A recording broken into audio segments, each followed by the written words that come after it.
First off, I'd like to congratulate Marshall on earning the victory today. Our prayers go out to number 17. I don't know his name. He did move his foot, and he could grab the doctor's hand and things of that sort. So hopefully he recovers well, and the doctors at Greater, wherever they took him, take good care of him. Another loss, another disappointing output by first off me and the coaches, and just the plan not being able to execute in critical areas of the game. Too many turnovers. Can't expect to win a game with 3 turnovers. I thought the backs and receivers held onto the ball in those instances, but basically all the turnovers came from one position. Really good job by Braden setting the school record, kicking that field goal to give us some momentum into the half. Thought our punter Reed Chandler did an outstanding job of limiting the return ability of their punt return. He was the leading punt return in our conference, so he did a great job with hang time, distance, and the gunners and guys on the punt team getting down to make sure he didn't kill us in that area. But just way too many explosive plays on defense. Thought we stopped the run okay. We had spurts where we ran the ball okay.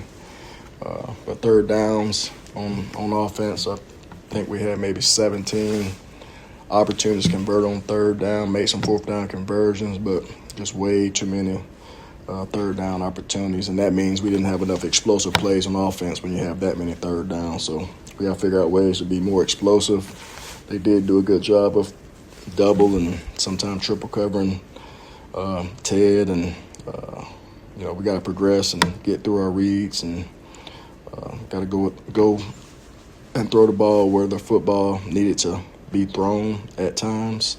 So get a chance to go back, look at the tape, make corrections, and still got another opportunity to get better.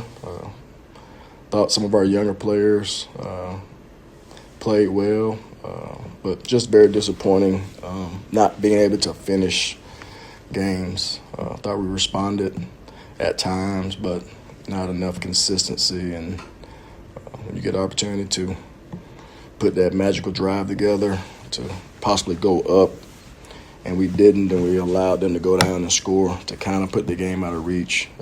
That's what championship teams got to do, and we're not there yet.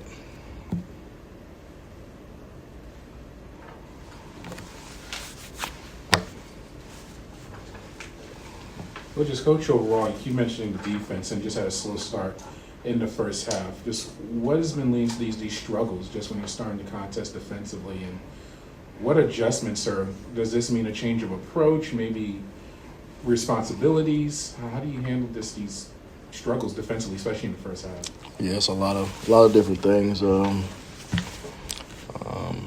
We just got to play with better eye discipline. They did a lot of kind of trick-type plays, but we worked those plays, so there's no excuse on that part of it. Guys just got to do their job, put their eyes in the right spot, and we got to execute the defense that is called. The biggest disappointment is not creating turnovers. Like we can't go through games and not force a fumble or get a pick or sack fumble. We're just not creating any momentum from a defensive standpoint. That's everybody, coaches, players. Everybody has a piece in that, and we got to all look at ourselves and go back to the tape. And I know it's cliche. I know it's kind of the same spiel every single week, and just very, very disappointing with some of the results, and just not being able to go win the game, and having that intestinal fortitude about ourselves.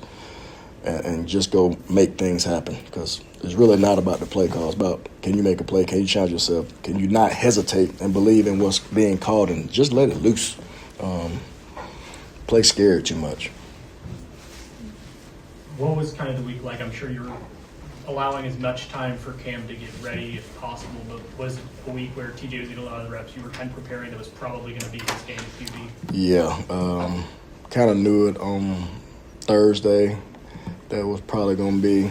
He made a big turn. Cam Brown did for us his injury, and but it still didn't turn enough where he was able to play the game. And you still had to be smart and not put him in harm's way, even though he really gave it his all for his treatment and things of that sort to try to get back to play. And we just kind of geared the game plan towards TJ and Christian getting all the reps during the week. And, it resulted in 18 points, and 18 points is not enough to win football games in this league. And our goal is 35 a game, and if you don't get to 35, it's going to be hard to win games in this conference. And same thing defensively, you got to try to hold teams to 24 points, and if you do, you have a chance to win mostly all your games. You mentioned Christian was also available. Was there a point in the game you're maybe considering switching up quarterback just to get a different look? They're kind of the same. Christian does have more mobility than TJ from a run standpoint, so it's just one of those cases where we didn't change. Felt like we were able to run the ball enough, and maybe we should have stuck to that a little bit more. Just hindsight, kind of thinking back through things. Like I say, TJ did some good things. We all did some bad things, coaches included, and we just got to and hadn't been able to put a complete game together. And, that's on me as a coach and the coaching staff. And, it's tough right now, especially with some of the injuries. I had another O-lineman go down during the game, DeAndre Duffus, and had to shuffle some more guys in. And, just a very, very young, inexperienced. I'm not going to say inexperienced anymore. Just young players that's got to learn to push through the bad moments, and we got to go win and take games when you get an opportunity. When you get a chance to possibly go down and have the game-winning drive, then the defense will have to go back on the field and possibly stop them. That's what you want to be in, and we're not getting to that point. I want to shift gears and talk about your seniors. Mm-hmm. Senior night, there's 19 people that will never play here again. What was your message to them for senior night, and how proud are you of them at their time here at Georgia State? Yeah, it's different having seniors in the new portal era. That's why I made Mason Cook, Henry Bryant, Alec Johnson, and Futures Lewis the captains, because they kind of went through the longevity of staying a Panther. And, that's one thing I mentioned to our team just a few moments ago. Like, money's good and all, but that affords you that opportunity. But at the end of the day, are you going to create a legacy, or do you want to just try and go for money? And I do feel if we keep the right guys that contribute at a high level and they decide to stay here and stay put and build something, I think we could have a special group, because we are going through a lot of growing pains, and you want to see those growing pains kind of mature moving forward into an off season and things of that sort, where we can have a lot more gains and get bigger, faster, stronger in the off season, and just football knowledge and continuity, and then go back and kind of press reset and rewind and go at it again. But you just have to see how that goes within the next month or so, and always look at senior days. Senior days when they're the last opportunity to play at home a little bit differently, because a lot of guys, families have poured a lot of effort, time, money, sacrifice into their young men, and they've learned a lot of lessons throughout their career, no matter where they've been, and it just kind of accumulates in their brains. And some are going to look back and wish they would have done certain things, and some guys are going to know they stuck to the process and won't have any regrets at all. But I really love the seniors, appreciate everything they've done and will do. There's some great young men that's going to be really good citizens. Some guys will have an opportunity to play on the next level, and they'll get a chance to continue their football career. I want to ask about, you talked about NIL, it's hard to find seniors that stay in a program. How do you plan to keep those younger players that, we haven't seen the season we want, and they may be thinking, oh, maybe I'll go somewhere else, or maybe I'll get some money, like you said. What's your message to them to say, hey, believe in what we're doing, because there is, the rainbow at the end of the tunnel? Yeah, they understand the process and things, how things kind of work, but everyone has a different philosophy, different things going on in their personal life. And the biggest thing is what they believe, because we got plenty of examples of guys leaving and they're not playing. They're not being able to touch the field. They're not the main event no longer like they were. So there's plenty of examples, not only from Georgia State, but all across G5 Division II. You can go throughout the list of Sun Belt teams of guys that had great seasons and produced at a high level in our conference. And they went to, the Power 4 leagues and not doing much of anything. So, just got to really dig deep. And I think Ted's a great example of sticking to the plan and staying put. And in my opinion, he's going to be a day 2 guy that gets drafted. You touched on just wanting to run the ball more. Jordan had a big day, 164 rushing yards, had that big rush in the first half. And it seemed like you were having some success running even on the outside with some zone and some counters. What was just the difference in the second quarter on, where it seemed like the rushing attack wasn't as strong as when you first started the contest? Yeah, I got to go back and look at tape, but it's just it's coaching, and we gotta do better. And some of the looks that Marshall was presenting caused our quarterback to check some things that probably didn't need to be checked, and that's just us being on the same page and making sure everything was clearly defined on the parameters of the run plays. So that's us as coaches by not sticking to the plan and trying to run the ball and play more complementary football, and try to get the game into the fourth quarter, but also not being so passive where we don't go and try to win the football game.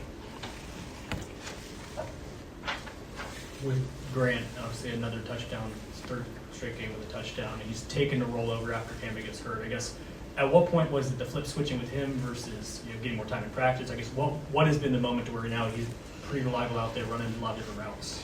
Yeah, he's really developed. We always knew his ability and things he possessed as far as his hands and route running ability and just understanding coverages and space. So that part, you grow as you get older. He still has to work on the blocking and the physical aspect of his game. He's not close in that area, which I think he would admit. But, that's a key person that I think he has a very, very bright future. And his games is only going to get better as he gets bigger, stronger. Football IQ increases, creates more physicality. But we kind of knew, even when Camden was available, that you could see Grant making that turn, and he was starting to get more reps even when Camden was available. So that's what it takes, just sticking to the process and getting better each day and allowing those guys to get those reps they need in those opportunity periods where if they didn't play in the game. We kind of create a game day atmosphere on Mondays where they got a lot of reps with our calls and they weren't scout players. But very pleased with how he's progressing, getting better, and he still has a long way to go. He's not a finished product by no means, and the sky's the limit for Grant. And on the defensive side, specifically in the red zone, I think now that today's game is over, it'll be more than 75% of possessions in red zone ending in a touchdown. I guess you still got to watch today's film, but are there any trends over the season you've noticed that just piling up to where you're not getting any stops once it gets inside the 20? Yeah, a lot of those are coming on third downs too. That's what's more disappointing. But yeah, you gotta stop teams from scoring touchdowns in the red area. Gotta hold them to field goals. I thought Coastal, we did a good job of that in the first half. That allowed the game to stay close, but that consistency of playing outstanding defense just hadn't been there this year. And there's some things that's gonna have to happen, after the season, and just gotta look ourselves in the mirror, self-scout, and make some administrative decisions in our entire program, not just defense, but just look at the areas we're kind of lacking and not performing. So that's another day, another talk.